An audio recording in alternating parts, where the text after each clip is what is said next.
Hello everyone, AmyR here with Prairie Paper and Ink, and here is my card for this week's Color Throwdown Challenge. So I pulled out another one of the pre-printed watercolor panels from Simon Says Stamp, the In Full Bloom pack. I'll have a link at the end of this video to the other one I've done so far. I showed these in a recent haul video. So these are printed on the smooth side of distress watercolor paper. And the last time I used Mission Gold watercolors, so this time I thought I would try my Gansai Tambi watercolors, which I have not pulled out in a really long time. So one thing to note with the Gansai Tambi watercolors is these are more of they're kind of a cross between a watercolor and a gouache. And a gouache is basically a mix of watercolor and acrylic paint. Don't quote me, I'm not like 100% on all the different art mediums and that sort of thing, but that's my understanding.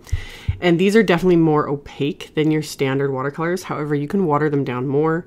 Here I'm using them quite strong. It's a little hard to tell in the video, but I had sprayed each of the watercolor cakes with water and didn't let that sit for a little bit. And I'm picking that up with a wet brush. So it's going on fairly heavy just because I was like, I wonder how this would work. And I was kind of lazy and didn't pull out a palette. I was like, I'll make it work. So at times when the color is going on way too strong, I would just clean off my brush in the water cup and wipe it off a little bit, and then just pick up more just clean water with my brush and move the color around. And that's kind of how I was getting around it. But I still applied it fairly thick just because I wanted the color to be more vibrant. Like the top red tulip there, I applied it fairly heavily, so it's very saturated with color. But I was just playing around and seeing how it all would work, and kept the color palette really simple because, like I said, this is for a color challenge. So the color challenge was a red, a really pale yellow, green, and a really light blue. And I chose this image specifically though because I actually wanted to cut it out. Normally with these sorts of panels, I don't do anything other than color them, you know, then I'll die cut it with a rectangle die, stick it on a card, whatever. I don't often think outside the box very often, but I've seen so many other designers like trim these out and, you know, only use part of the image or trim them out and adhere that to a card, etc. And I was like, I really like that. It just kind of gives you more use for these, especially if you're like me and you only make A2 sized cards. It kind of feels a little limiting in the sense of what you can create around these if you just use just the panel. So I chose this image because I was like, this is a simple enough one that I can cut it out. So I did all my watercoloring, I did a little bit of layering, and like I said, when the color was too saturated, I would just kind of pull it out a bit. Some of it I just left, but it all just worked in the end. And I was letting it dry between layers. Sometimes I'd use my heat tool and whatnot. And this whole time I'd had it taped down to my hardboard with just some washi tape. And just that gave me a little more freedom to add a little bit more water here and there when I wanted to, but in the end, it wasn't totally necessary, but it just worked. So once it was all completely dry, I peeled off that washi tape, and then I grabbed my craft knife, which I have never been skilled with craft knives. And anyone who's watched my videos for a long time, I honestly can't even tell you the last time I used it, especially in this way. I don't like cutting with them. It's just, I'm more apt to cut myself than I am what I'm working on. But for these little interior parts, I knew it would look better if I did trim them out. So I used my craft knife to do that rather painstakingly. It was just, I was struggling a bit, and then I would still pull out my scissors here and like trim some areas once I'd get an opening going with my craft knife. I'm much better with scissors than I am with a craft knife, but it still worked. So I was able to get those little interior areas trimmed out, but that's also why I chose this image, because I was like, there wasn't a whole lot to do all this like really fiddly cutting with. So I did all those areas first, leaving just a little bit of white border, and then that also made it simpler to cut out the rest of this image with leaving a little bit of a border and just trim this out with my scissors. So I just went around moving the paper more than my scissors and trimmed out this entire image. So once I had it all completely cut out, I'm going to go on and do the rest of my card base. So I actually ended up grabbing one of the Simon Says Stamp pre-scored and pre-cut 120-pound note cards. I do get asked a lot why I always choose to do top folding A2 cards.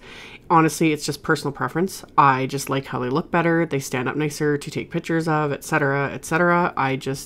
it became a habit years ago to do top folding cards. This one, however, is a side folding card, so more like a standard size card. So I took that and I masked off what will be the back of the card, and then I grabbed my Distress Oxide ink in Broken China. Kind of obsessed with these oxide inks, so I did a fair bit of blending of this ink on the paper. I definitely need more practice. It didn't go on as smooth, honestly, it didn't go on as smoothly as I wanted it to, but that could be also user error, plus the fact that lately I've been doing a lot of heavy lifting lately, so my arms were tired. I'll make up any excuse. I did use, for a minute there, I used one of the ink duster brushes. I don't like those with these inks. You can't really see it on video, but in real life, they're very streaky because these are more pigment style inks. So I don't like the ink duster brushes so far anyway with the Distress Oxide inks. But I ended up blending this a lot heavier than I had planned, just to kind of make up for the mess I had made with everything. But I was planning on spraying it anyway, so you don't need to have like perfect blending. So I blended it, spritzed it with my Distress sprayer, let that sit for 30 seconds, picked up with a paper towel. I ended up doing that twice. And then when everything was completely dry, I peeled off that Post-it tape. And then I grabbed a sentiment from the Simon Says Loving Heart stamp set. And I'm trying to figure out how I'm going to align the flowers. And I realized the way I wanted to do this was going to cover up a part of the sentiment. So I just trimmed that off with my scissors. And I just make sure to carefully cut in between the words there. And if I ever want to use the sentiment again, I can just butt them back up together. But this way I was able to move that lower part of the sentiment over more. And with this set, it worked kind of nicely because everything isn't on a straight line. They're all kind of curved and whatnot. So I was able to kind of fiddle with it and get it the way I wanted it. And I'd lined this up in my Misty just to make sure I stamped this perfectly after I did all that blending on the front of the card. And I did end up having to stamp it twice. So I inked it up with my VersaFine Onyx Black ink, stamped it onto the card front, stamped it a second time after I inked it up. And then for these tulips, I kind of laid them out how I'm going to put them on my card. And then when I flipped it over, I just used my pencil to kind of mark roughly the areas that are going to end up hanging over the edge here. That way I don't put any of the foam tape past those lines, so I'm not trying to cut through the foam tape when I cut any of that off. So it just made it easier, so I had kind of a visual guide where I'm going to put all this foam tape. You could adhere it just flat, but I like the look of how it is with popped up with all that foam tape. So I made sure to kind of cover all the areas that are actually going to be stuck to the card here. And then I'm going to press that into place. And then now I can just flip this over and trim off those little areas that are hanging over with my scissors, so they're flush to the sides and bottom of the card. So once that's done, to finish the inside of the card, I am going to use another sentiment from that same Loving Heart stamp set. Oh, and before that, I pressed the seam down with my Teflon bone folder. So got that pressed down, and then I'm going to stamp the sentiment with that same VersaFine Onyx Black ink. And then I wanted to just give, a little bit of color to the inside. So there's hearts that come in that same stamp set. So I decided to just stamp those with that same Distress Oxide ink. That is something I think I said in a previous video, but I really like these inks for stamping too. That is a huge difference between these and the normal or regular Distress inks, is because these have more of the pigment to them. They stamp a lot smoother. So I stamped the hearts on the inside of the card, and then as a final embellishment, I couldn't resist adding some more Studio Katya sparkling crystals.